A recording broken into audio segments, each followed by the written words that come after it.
श्री ज्ञानदेव तुकाराम पंढरीनाथ भगवान की जय। माझ्या तमाम हिंदू बांधवांनो, भगिनी आणि मातांनो, नवीन वर्ष सुरू होऊन 17-18 दिवस झाले, पण माझ्या नवीन वर्षाची सुरुवात आजपासून झाली। कारण आजचा हा माझा पहिला कार्यक्रम आहे जिथे मी या वर्षात पहिल्या प्रथम माईक हातात धरलाय आणि तो तुमच्या सगळ्यांच्या आशीर्वादाने, म्हणजे मी असं म्हणेन की पांडुरंगाच्या दर्शनाने माझ्या या नवीन वर्षाची सुरुवात झालेली आहे। बऱ्याच वर्षांनंतर तात्यांची भेट झाली, त्यांची ओळख काय करून देण्याची आवश्यकता नाही आहे। स्पष्ट वक्ता, कणखर माणूस आणि सत्य बोलायला कधी घाबरत नाही, मग कोणी समोर असो। आणि अशीच माणसं आता ही दुर्मिळ होत चाललेली आहेत, कारण सत्तेची कास धरणारे अनेक आहेत, पण सत्याची कास धरणारी माणसं फार थोडी राहिलेली आहेत। आणि असंच मानतात की ज्याला वारीला येता येत नाही, जाता येत नाही, पण आपल्या आजूबाजूचं कोण वारीला जाऊन आला, पांडुरंगाचं दर्शन घेऊन आला की त्याच्यासमोर नतमस्तक होतात। आणि साहजिकच आहे, तुम्ही तर वर्षानुवर्ष, काही लोक तर पिढ्यानपिढ्या वारी करणारी लोक आहात, मी तुमच्यासमोर नतमस्तक होतोय,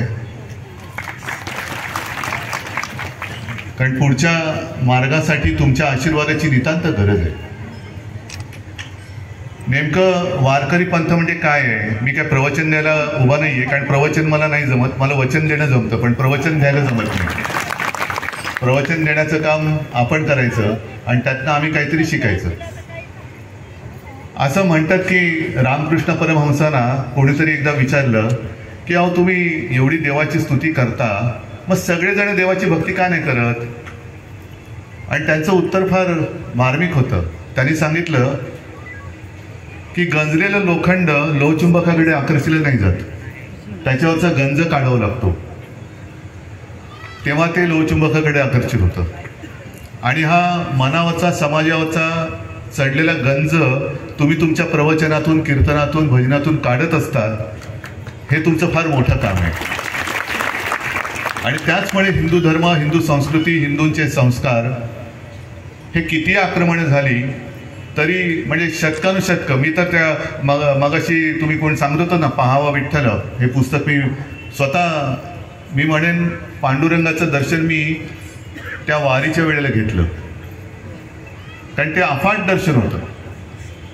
तसं मी काही वारीमध्ये त्यावेळेला सामील नव्हतो झालो, नंतर एकदा वारीत थोडंसं चाललो, पण जे हवाई दर्शन मी घेतलं हेलिकॉप्टरमधून, अगदी ज्ञानोबा माऊलीची पालखी निघाली, तुकोबारायाची निघाली, तिथपासून पंढरपूरपर्यंत, मग तो दिवे घाट असेल, निरासनान असेल, वाखरीचं रिंगण असेल, मग त्यामधले असणारे तुमचे सगळे निवास